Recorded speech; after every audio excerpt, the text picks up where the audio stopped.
That's so me. Look, I'll put a wig on and take it off in a heartbeat.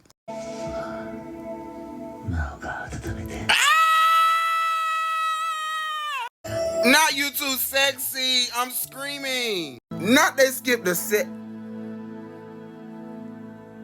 Girl, they fucked down after that. Oh my gosh. Okay, so in episode 4, we're talking about Hisashi and Mao, right? This episode is titled Like the Movies, and I just want to say this episode is so cute. I feel like throughout this whole season so far, episode 1 through 4, we get to see Hisashi and Mao's relationship like unravel, especially like them joining the film club, and Hisashi want to join the drama club, right? And I think something that I can take away from this, the biggest thing that I can take away from this is celebrating your partner's excellence. I think that in some of the past relationships that I had, that when someone explains to me that they got something and they were proud of it, I wasn't, because of high standards that I have on myself, things that they acquired wasn't impressive to me, and I didn't know how to show gratitude. Like, it was very much like a congratulations, but not the way that Mao demonstrated to Hisashi when he explained to him that he got one line, in the drama club play. I thought that was something that was very noticeable. Also, I think something else that was very like shocking to me is like when Mao got off the film club late after Hisashi had been in the drama club. He was like, he had came back to the room and was wondering like if Hisashi was still there.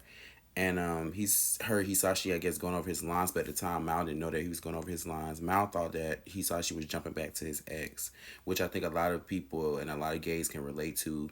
A lot, I guess, gays going back to their first love because they don't be getting over that type of love. And people be cheating.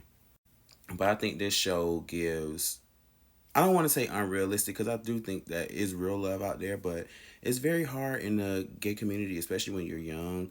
Like, I just, watching BLs or whatnot, like watching all this positive love really like changes my mind when it comes to what the expectation is. But at the same time too, like, is this what heterosexual people consider fairy tale love? Like, we grew up watching all these movies thinking that love is going to be that way, but it doesn't actually look that way. So I think that sometimes BL anime gives us exactly what we want, what we really want to see. And I think Hisashi and Mao demonstrate what it looks like to work through difficult love, to see people who have the same passion or drive just want to work things out and get through it. And I just think bringing the camera is an honorable mention. Um, Now, I did think it was a little red flaggy of Hisashi to be like, after the club ended and they was waiting for the movie to be edited or whatever, I guess, in the fall. Hisashi told Mao that, he never wants Mao to take his eyes off of him. And I get it in the area of saying like, I want to be with you forever and I want to have a relationship forever. First of all, they're young. Let's start there. You don't even know if you want to spend the rest of your life. You haven't even spent your life with that many people. Hisashi, you just got a toxic relationship with a pedo. So that's like crazy. Like, so it's already a whole bunch of trauma bonding. But we're not focused on that. We focus on healthy love. They really want to be with each other. Yada yada yada. But like I said, it did raise some eyebrows and raise some red flags to me when Hisashi told Mao, I just want to be with you forever. And we know there's true love and it's going to work out. Well, I think it's going to work out. I don't know. I haven't made it to the end of the season yet.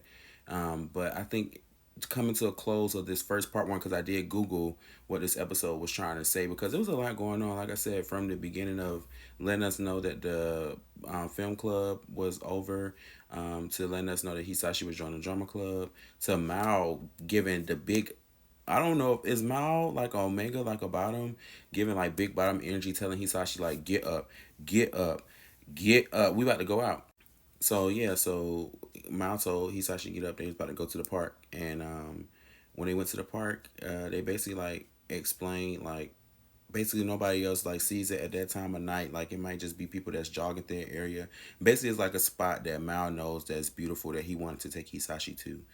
I think that they very much cleaned up some of what gay people actually like go through.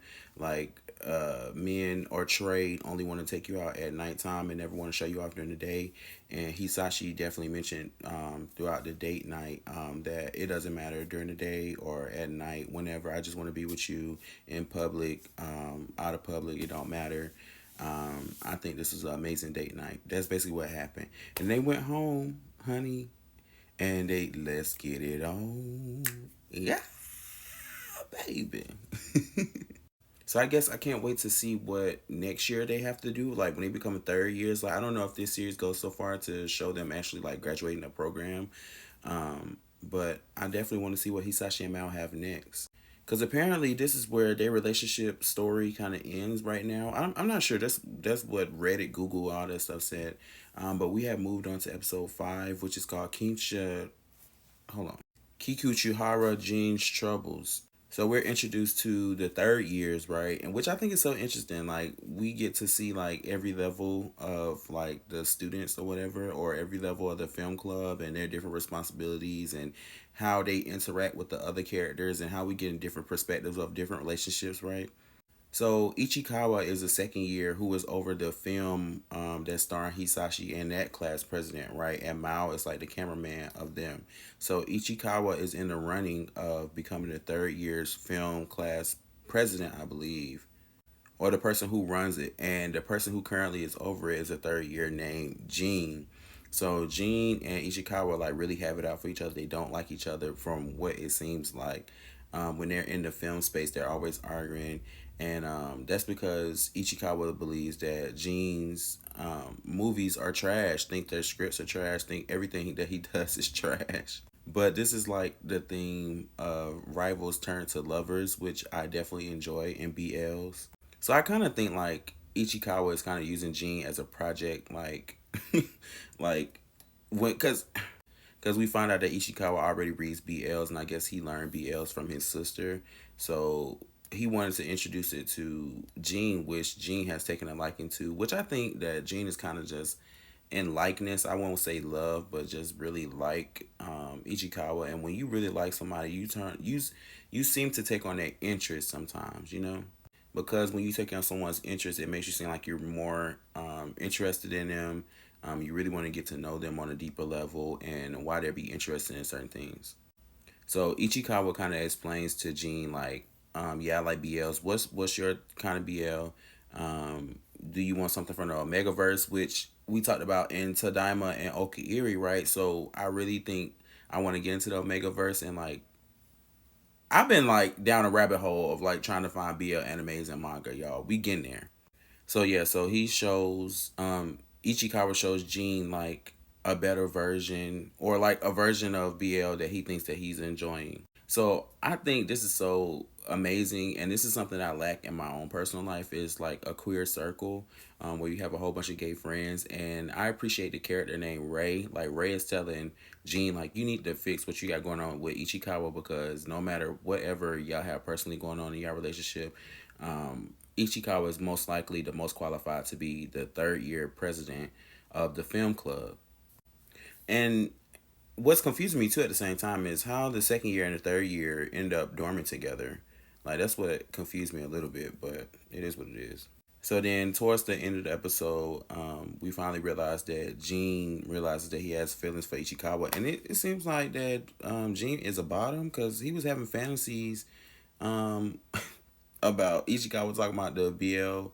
So basically, I guess the BL that Gene was reading was personified through Ichikawa laying in the bed with him, you know, whatnot. He was like, Ichikawa got on top and was like, I like when the bottom's bed for it. So I'm like, is Gene the bottom? Like, what's the tea? It's pretty good. It's pretty good. I'm very interested. I really want to sit down and go ahead and watch episode 6 and 7, because it's starting to get so good. Like the cliffhangers, because we only watch 2 episodes a week. So like leaving it off on a cliffhanger is like really making me want to like watch it. So Shem Testing Game, we'll come to the end of the video. I definitely enjoyed Twilight Out of Focus. And I think it's very something refreshing and new when you start to introduce new characters, new problems, and things that they are working through of the queer experience. I will be uploading videos of Marvel Rival matches. Now, they won't be voice edited, We're watching Tadaima and Okaeri on Saturday. And I'm about to drop a One Piece episode because we're on Whole Cake Island. I believe I'm like episode 801. So Shamtastic Gang, make sure to go outside this video, leave a yellow heart because over here we show love. Make sure you go outside this video. Make sure to save this video, like this video, turn the post notifications on. Make sure to subscribe, do all those internet things to take Shamtastic Gang to the world. I'll see you in the next video.